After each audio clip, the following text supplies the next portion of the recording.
जय मसीह की भाई बहन। तो कैसे हैं आप सभी? परमेश्वर का धन्यवाद करते हैं कि अभी तक हमें सुरक्षित और संभाले रखा। तो हम प्रभु का बहुत आभारी है। परमेश्वर का हम धन्यवाद करते हैं और आज की संगति की शुरुआत करते हैं। आज के नए विषय में, नए वचन में आगे बढ़ते हैं। सर्वशक्तिमान परमेश्वर का धन्यवाद करते हैं।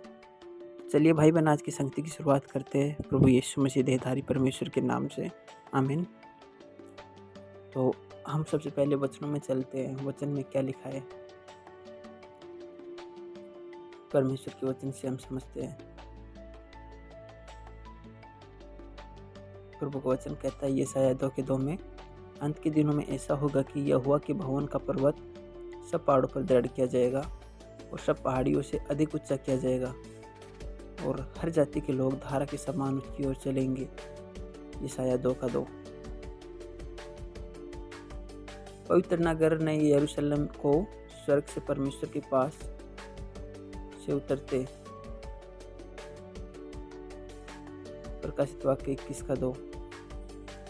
फिर मैंने सिंहासन में से किसी को उच्च शब्द से यह कहते सुना, देख, परमेश्वर का डेरा मनुष्य के बीच में है। वह उनके साथ डेरा करेगा और वे उसके लोग होंगे और परमेश्वर आप उनके साथ रहेगा और उनका परमेश्वर होगा। प्रकाशित वाक्य 21:3। आमीन। तो अब हम सर्वशक्तिमान परमेश्वर के अंतिम दिनों के वचनों को सुनते हैं। प्रभु क्या कहता है आज ना। जैसा कि सर्वशक्तिमान परमेश्वर कहते हैं, पूरे ब्रह्मांड में मैं अपना कार्य कर रहा हूँ और पूर्व में असंख्य गर्जनाएं निरंतर जारी है और सभी राष्ट्रों और संप्रदाय को झकझोर रही है। यह मेरी वाणी है जो सभी मनुष्य को वर्तमान में ले आई है।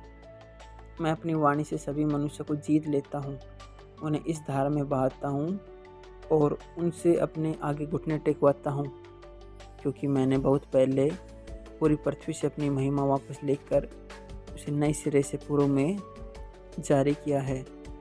भला कौन मेरी महिमा देखने के लिए लायक नहीं होता? कौन बेसब्री से मेरे लौटने का इंतज़ार नहीं करता? किसे मेरे पुनः प्रकटन की प्यास नहीं है? कौन मेरी सुंदरता के लिए नहीं तरसता? कौन प्रकाश में नहीं आएगा? कौन कनान की समृद्धि नहीं देखेगा? किसे उद्धारकर्ता के लौटने की लालसा नहीं है? कौन उसकी आराधना नहीं करता? जो सामर्थ में महान है, मेरी वाणी पूरी पृथ्वी पर फैल जाएगी। मैं अपने चुने हुए लोगों के सामने आकर उनसे और अधिक वचन बोलूँगा, जैसे शक्तिशाली गर्जनाएं जो पर्वत और नदियों को हिला देते हैं। पूरे ब्रह्मांड के लिए और पूरी मानव जाति के लिए अपने वचन बोलता हूँ। इस प्रकार मेरे मुंह से निकले वचन मनुष्य का खजाना बन गए हैं और सभी मनुष्य मेरे वचनों को संजोते हैं। बिजली पूर्व से चमकते हुए दूर पश्चिम तक जाती है। मेरे वचन ऐसे हैं जिन्हें कोई मनुष्य नहीं छोड़ना चाहता और साथ ही उनकी था भी नहीं ले पाता, फिर भी उनमें और अधिक आनंदित होता है। एक नवजात शिशु की तरह सभी मनुष्य खुशी और आनंद से भरे हैं और मेरे आने की खुशी मनाते हैं। अपनी वाणी के माध्यम से मैं सभी मनुष्य को अपने समक्ष ले आऊँगा। उसके बाद मैं औपचारिक रूप से मनुष्य जाति में प्रवेश करूँगा ताकि वे मेरी आराधना करने लगे। स्वयं द्वारा विकिरण महिमा और अपने मुंह से निकले वचनों से मैं ऐसा करूँगा कि सभी मनुष्य मेरे समक्ष आएंगे और देखेंगे कि बिजली पूर्व से चमकती है और मैं भी पूर्व में जैतून के पर्वत पर अवतरित हो चुका हूँ।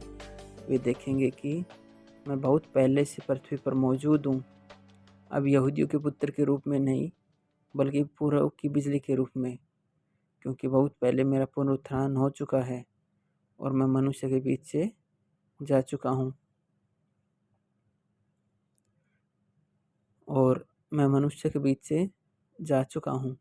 और फिर अपनी महिमा के साथ लोगों के बीच पुनः प्रकट हुआ हूँ। मैं वही हूँ जिसकी आराधना अब से असंख्य युगों पहले की गई थी और मैं वह शिशु भी हूँ जिसे अब से असंख्य युगों पहले इजरायलियों ने त्याग दिया था। इसके अलावा मैं वर्तमान युग का संपूर्ण महिमा में सर्वशक्तिमान परमेश्वर हूँ। सभी मेरे सिंहासन के सामने आए और मेरी महिमा में मुखमंडल को देखे, मेरी वाणी सुने और मेरे कर्मों को देखे। यही मेरी संपूर्ण इच्छा है, यही मेरी योजना का अंत है और उसका चरमोत्कर्ष है, और साथ ही मेरे प्रबंधन का उद्देश्य भी। हर राष्ट्र मेरी आराधना करे, हर जीवा मुझे स्वीकार करे और हर मनुष्य मुझ में आस्था रखे और हर मनुष्य मेरी अधीनता स्वीकार करे। वचन खंड 1। परमेश्वर का प्रकटन और कार्य। 7 गर्जनाएं होती है, भविष्यवाणी करती है कि राज्य का सुसमाचार पूरे ब्रह्मांड में फैल जाएगा। आमीन। अगले वचन में हम आगे बढ़ते हैं।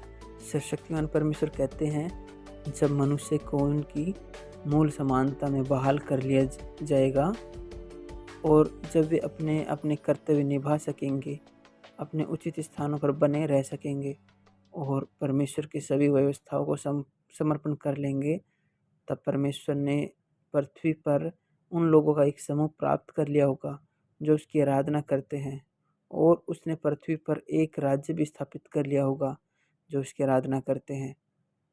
पृथ्वी पर उसकी अनंत विजय होगी और वे सभी लोग जो उसके विरोध में हैं अनंत काल के लिए नष्ट हो जाएंगे। इससे मनुष्य का सृजन करने की उनकी मूल इच्छा बहाल होगी। इससे सब चीज़ों को सृजन की उसकी मूल इच्छा बहाल होगी और इससे पृथ्वी पर सभी चीज़ों और शत्रुओं के बीच उसका अधिकार भी बहाल हो जाएगा। ये उसकी संपूर्ण विजय के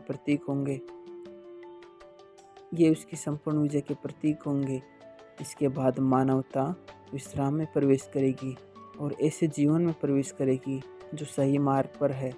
मानवता के साथ परमेश्वर भी अनंत विश्राम में प्रवेश करेगा और मनुष्य और स्वयं के साथ एक अनंत जीवन का आरंभ करेगा।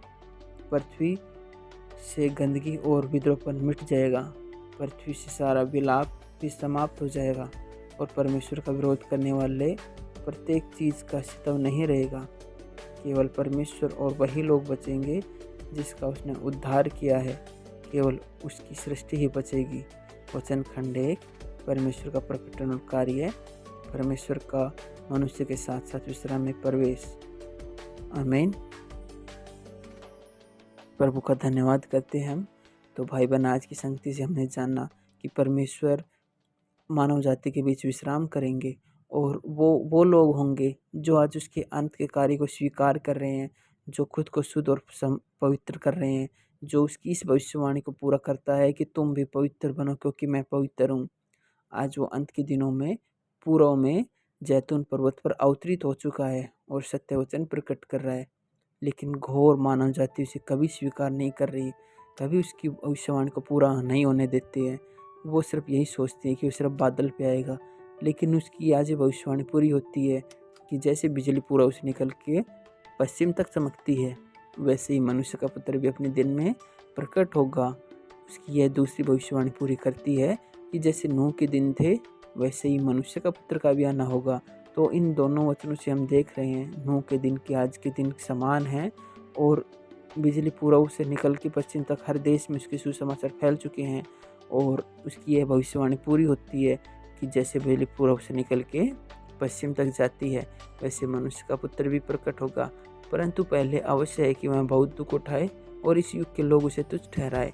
तो इस युग के लोग मानव जाति उसे तुच्छ ठहरा रही है, उसे नहीं स्वीकार कर रही है, लेकिन जो उसे स्वीकार कर रहे हैं वे उसके लोग होंगे और वो अपने को शुद्ध और निर्मल कर लेंगे, खुद को शुद्ध और पवित्र कर लेंगे ताकि वो परमेश्वर के साथ विश्राम में प्रवेश कर सके। अब वो यहूदियों के पुत्र के रूप में नहीं है, वो पूर्व की बिजली के रूप में है और उसका फिर से पुनरुत्थान हो चुका है। वो असंख्य युगों पहले उसको त्याग दिया गया था, लेकिन आज वो इजराइलियों का परमेश्वर नहीं है, वो संपूर्ण मानव जाति का परमेश्वर है। तो हर जीव उसको स्वीकार करे, हर एक मानव जाति उसे स्वीकार करे, लेकिन ऐसा संभव नहीं है। सिर्फ वही लोग उसके स्वीकार करते हैं जो अंतिम दिनों में सत्य वचन बोल रहे हैं, जो उसकी भेड़ें हैं। तो आज के वचनों से हम ये समझ सकते हैं ब्रदर सिस्टर कि परमेश्वर आज क्या कार्य कर रहे हैं और कौन से वचन बोल रहे हैं। तो आज के लिए इतना ही काफ़ी है। आप इन वचनों पे मनन और गौर करें ताकि आप परमेश्वर को और अधिक जान सके। उसके अंतिम दिनों को और अधिक समझ सकें। आप हमसे व्हाट्सएप से भी संपर्क कर सकते हैं ताकि हम आपको ऑनलाइन प्रार्थना में शामिल कर पाएँ और आप प्रभु के और अधिक वचन सीख पाएँ। प्रभु की 7:30 से 9:30 बजे तक रात में हर दिन प्रेयर मीटिंग होती है टेलीग्राम में और फेसबुक में। तो आप हमसे संपर्क कर लीजिए ताकि हम आपको प्रभु के और अंतिम दिनों के वचनों में शामिल कर सकें। अभी के लिए जय मसीह की भाई बहन, प्रभु सबको आशीष दे।